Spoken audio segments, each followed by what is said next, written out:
ఆసేతు హిమాచలం నుంచి కన్యాకుమారి వరకు కొన్ని వేల కిలోమీటర్లు ప్రయాణం చేసినటువంటి ఒక మహాలక్ష్మిని తిరగని పుణ్యక్షేత్రం లేదు, వెళ్ళని పీఠాధిపతి లేదు. మా జాతి వృద్ధిని కోరుకోమని చెప్తుంది ప్రధానమంత్రి గారు. ఈ వృద్ధి మన పూర్వీకులు ఎవరైతే పాలించారో నాటు జాతి పాల వృద్ధిని కోరుకోమంటుంది రైతులందరికీ.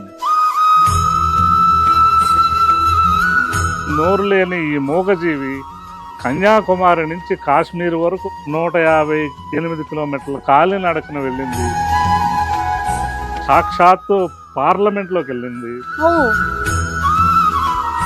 పార్లమెంట్లో ప్రధానమంత్రి గారికి వినతి పత్రం ఇచ్చింది. అరుణాచల గిరి ప్రదర్శన చేసింది. ఈ మహాలక్ష్మి నడిచి తిరిగిందండి, అంత నడక. ఇటీవల కాలంలో మన పశు సంపదని మనం నాశనం చేసుకుంటే రేపొద్దున్న మనకి ఆహారం ఉత్పత్తి ఎలా జరుగుతుంది?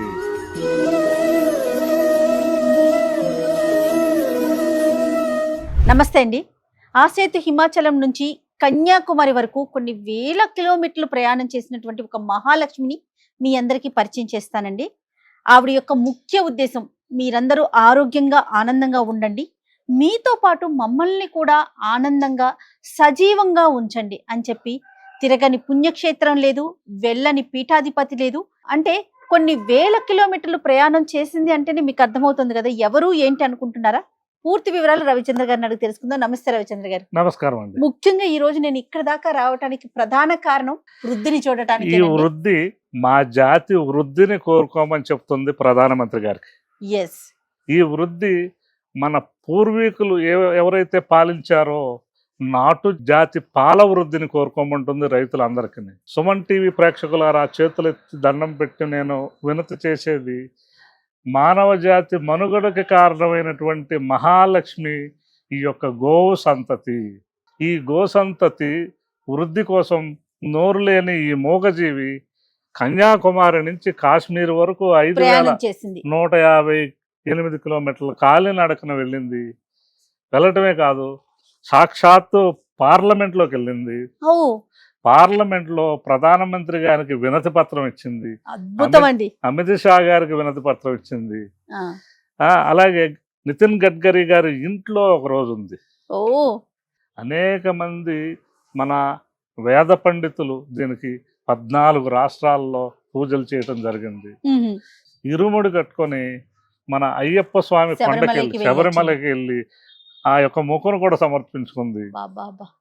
అరుణాచల గిరి ప్రదర్శన చేసింది.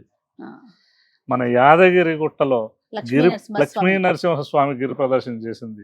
ఇన్ని ప్రయత్నాలు ఈ చిరుగోవు పొంగునూరు గోవు చేయటానికి మూల కారణం గో సంరక్షణ. గోవుని సంరక్షించాలని ఒక ఉద్దేశం. గోవుని జాతీయ యానిమల్ గా, జాతీయ పశువుగా గుర్తించాలి అని చెప్పేసి వినతి పత్రాన్ని తీసుకొని ఇంత సుదీర్ఘ ప్రయాణం గురుస్వామి బాలకృష్ణ స్వామి గారి ద్వారాగా ఒక బృందం చేసిన నిరంతర కృషి. ఆ మహానుభావులు అంత కృషి చేశారు వీటి గురించి. ఈరోజు మనకి ఒక ఉదాహరణ చెప్తాను. మా ఇంట్లో నా చిన్నప్పుడు అనేక పశువులు ఉన్నాయి. అనేక పశువుల మందల్లోనే మేము పెరిగాం. ఈరోజు మా ఊర్లో మా ఇంట్లో ఒక పశువు లేదు.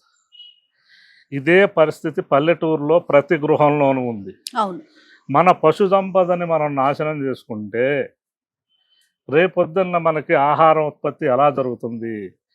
ఈ యంత్రాలు, హెలికాప్టర్లు, ఆకాశంలో దుర్బిణీలు చూసి మనం చూస్తున్న ఆకాశంలోకి వెళ్ళే రాకెట్లు మనకు తిండి పెట్టవండి.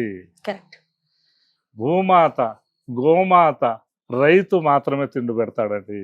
అక్షర సత్యం అండి. ఇది మన జాతికి అవసరము. మన భారత జాతిలో 140-150 కోట్ల మంది జనాభా అయిపోయాము. ఇంతమందికి ఆహారం సమృద్ధిగా సహజమైన ఆహారం తీసుకుంటే వ్యాధులు రావు. సహజమైన ఆహారం తీసుకోవాలంటే మనం తిరిగి మన వెనకకు తిరిగి చూడాలి, మన మూలాలని చూడాలి, మన తాత ముత్తాతలు చేసిన వ్యవస్థల్ని చూడాలి. వాటిని మనం అందరం కూడా గౌరవించి అటువైపు మనం వెళ్తే ఎంతో ఆనందాన్ని ఇస్తాయి. ఇది మనకు సుఖాన్ని yes, ఇస్తాయి. ఇది పొంగనూరు జాతి కదండి. అవునండి. ఎన్ని సంవత్సరాల వయసు ఉంది ఇప్పుడు? ఇది దాదాపు ఈతలు. 3 ఈతలు ఈనిందండి, 4వది ప్రెగ్నెంట్. ఓహో 3 ఈతలు ఈనింది. ఇది 5వ సంవత్సరం దాటి 6వ సంవత్సరంకి వచ్చింది. చాలా సంతోషం అండి. మీరు ఢిల్లీ వెళ్తారు, ఆహా, కాశ్మీర్ వెళ్తారు, అవునండి. కన్యాకుమారి వెళ్తారు. ఎలా వెళ్తారు? ఒక విమానమో, కారో, బస్సో Yes. ఏదో తీసుకెళ్తారు. ఈ మహాలక్ష్మి నడిచి తిరిగిందండి అంత నడక. ఆ, ఇటీవల కాలంలో ఇంత సుదీర్ఘ ప్రయాణం చేసినటువంటిది మరొకటి లేదు. మరొకటి లేదనే చెప్పుకోవాలి. ఇలాంటి వాళ్ళు ఉన్నారు, మహానుభావులు, పుణ్యమూర్తులు ఎంతో మంది ఉన్నారు. మనల్ని మనకు గుర్తు చేసే వాళ్ళు ఉన్నారు. అవును, వాళ్ళని మనం గుర్తుపెట్టుకోవాలి. తప్పకుండా. కాబట్టి చూశారు కదా, మా వృద్ధి వృద్ధి గోసంతత వృద్ధిని కోరుకుంటుంది, రైతు వృద్ధిని కోరుకుంటుంది, దేశ సమృద్ధిని కోరుకుంటుంది.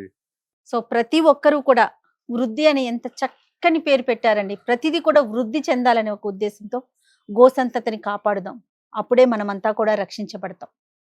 చాలా సంతోషం రవిచంద్ర గారు.